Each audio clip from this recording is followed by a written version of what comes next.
Hey folks, and welcome to my thoughts on a comic. And today's comic is Power Pack Seeing the Light, issue 37 by Marvel. There will be spoilers. I repeat, there will be spoilers. Alright, let's start with botching us some names, shall we? One moment, please. Alright, there we are. Okay, so this was written by Louise, written on side by Louise Simpson. Yeah, I think Simpson. Penciled real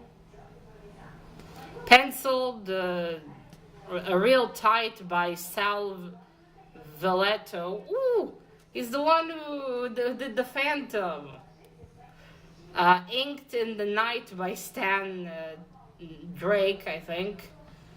Lettered Quite Right by Joe Rosen.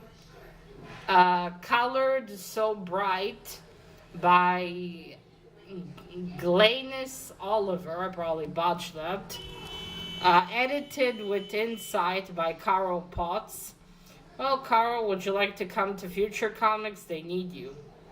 Read by a Light by Two-Faced Tom DeFalco, I think. Okay, and background inked from the Great Height by Don Hudson. I see the guy did a play on words. Alright, all that will be down below where you can actually understand that. Okay, this is Stan Lee Presents as well. Alright. So this was fun. Also, look at that cover. Also, that cover lies. This stuff doesn't actually happen in the comic. We don't have this dramatic bridge scene. Not to mention, that's not the parents we see. And she's not a brunette. So, that's a bit of lying advertisement. Oh, they did make a mistake with the page number in here, though. Alright, anyway, so, I actually got this comic a long while back. I've only now read it, and the other place I've seen it is, in Mr. Harlem Mouse. He showed some of these.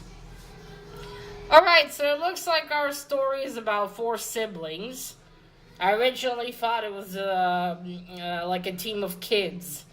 But apparently they're all siblings. I think this one and this one, they're twins. And this is the second eldest, and this is the youngest. And they seem to have gotten power by someone by the name of Mr. Whitey. I'm not sure if I read that right, though. And now they save people and fight other things. I jumped in after 37 issues. Not a shocker. So, I'm not really sure. Okay, he seems like he can absorb energy. This kid can make, if you can see that even, he can make everything 0 gravity. She can fly with some rainbow. And she turns into other elements. I don't know, very confusing. Alright, so our story is about Rebecca, this young lady here. She seems to have teleporting powers. And she can't control them. She wears glasses not to look at the light.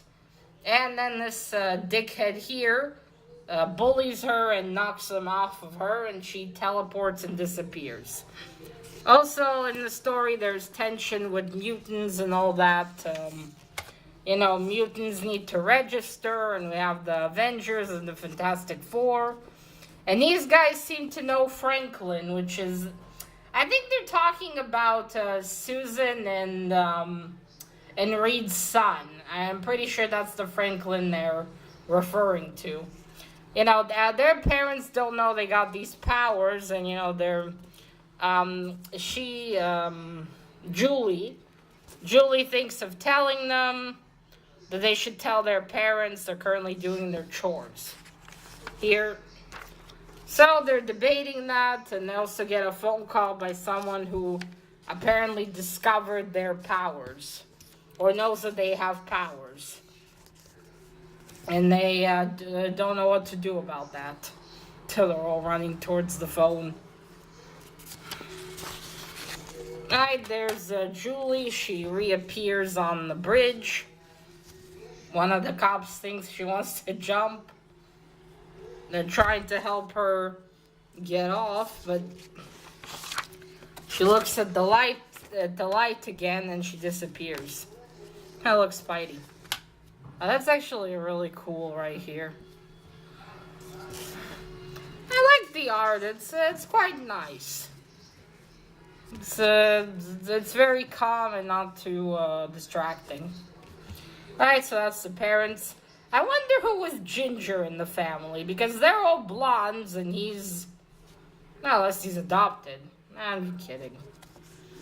Probably someone Ginger in the family. Alright, so they wake up to have a nightly discussion. And apparently the two boys have been working on a signal for them. They call themselves the Power Pack. And apparently their surname is Power. Which I thought was funny. I thought a Power Pack was just like their, group name. So anyway, what's his name? Jack. Jack lights the flashlight outside, and Rebecca sees it, and she appears near on their window. Jack uses his degravitating powers to get her inside, and they ask her, are you a mutant? What happened? All that. But unfortunately, she again looks at more light when she tries to show them where she lives. They're now in Manhattan, and she's from Brooklyn, I think.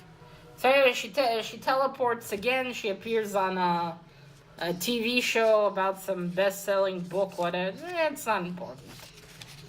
It's quite boring. And then this asshole decides to exploit her, because she's a child, and he's gonna interview her. But then this man calls her parents. He calls to get their number to get her out of there. So they regroup to go and get Rebecca back so they can bring her home. They bring her some new glasses. They fetch an umbrella. And Julie leaves a note for their parents. Because last time when their parents found them on the roof, they grounded them. I actually asked their parents, what if we had powers? And the parent and their mom and dad we wouldn't be happy for you to be in danger. Right, so how it looks like it works, their flying dynamic thing. Oh wait, I skipped a bit too early. Right, so how they seem to fly is, this is Katie. So Katie takes with her both Jack and Alex, because he can degravitize, so they weigh nothing for her, and Julie can fly. So he burns more garbage in order to get power to light bright enough in order to get Julie to to get Rebecca towards them. So the plan works. They grab Rebecca, they put the sunglasses on her, and then they fly her home. Dr. Doom. None of the images I've seen of him, he never looks happy. Right, so then they bring her home. Her parents are very happy that she's okay. She actually runs to them. She thinks they're going to arrest her parents because she's a mutant and she didn't register. But now everything's okay. They were just worried and they're happy to have her back. So our kids get back. Their parents haven't even woken up, so they, in conclusion, they contemplate that they should really, tell their parents. If anyone's going to tell their parents about their powers, it should probably be them, and not some stranger or something. And they conclude to talk about that in the morning. And next issue is Bad Girls. Well, I gotta show you this one ad, though. One moment, let me just find it real quick.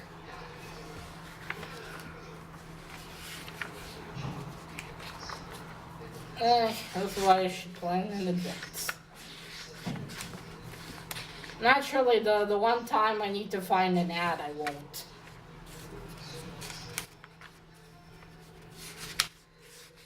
Ah, there it is. Look at that Wolverine.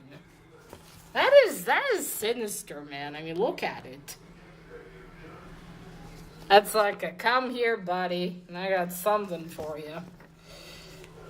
Ugh. And I don't know why. That cover scares me. I've seen it around. It's fucking terrifying, to be honest. But yeah, alright. We're not gonna look at that. Alright, so this was Power Pack. Now, I enjoyed it. It was quite fun to read. The art is good. There's some places that are slightly cheesy, but regardless of that, it's a really fun read. You don't have to think too much. I am interested in, their whole origin story. Who is Whitey, and they seem to have gotten these powers to protect not the planet. At least I don't think so. It kind of reminded me of the Animorphs. So yeah, they have these powers. It looks like they know the Avengers, Nightcrawler. It's quite interesting. I also wonder when this came out. It looks quite old, to be honest. At least based on the art style. I don't know, maybe it's from the 90s. So in conclusion, this was good. The art was good. I enjoyed the story, and I look forward to next issue. And I do like this cover. The colors on it are very pleasant. But I still don't get why it's not the same hair, and why don't we have that scene.